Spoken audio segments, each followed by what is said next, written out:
After being charged with 13 House rules violations. A call for justice in a borough that's been wrestling with possible hate crimes.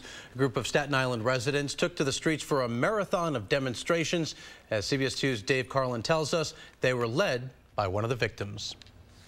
Here on Staten Island, one 24-hour period, 3 separate rallies with the same message that hate is not tolerated here. To see these things happening, we're not going to stand for that. This 1-mile march from Staten Island Borough Hall to this fast food restaurant in Stapleton was a show of support for victims of the recent wave of hate crimes. Demonstrators estimate there have been at least 11 on Staten Island since April. You never really imagine it happening to yourself. His shoulder torn, his arm in a sling, Richard Vera was here to talk about the beating at the White Castle that injured him and his partner Luis.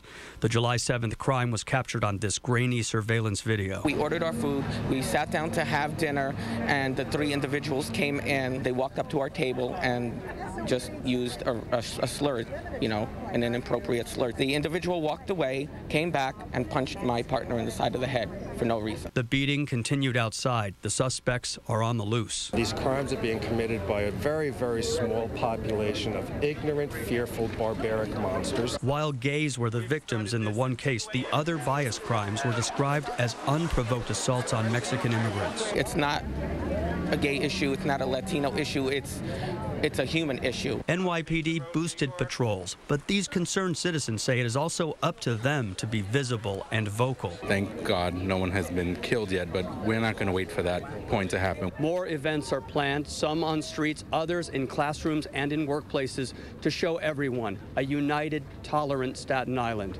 In St. George, Dave Carlin, CBS 2 News. And outside the White Castle, demonstrators planted what they called a healing garden, signifying a fresh start. A Russian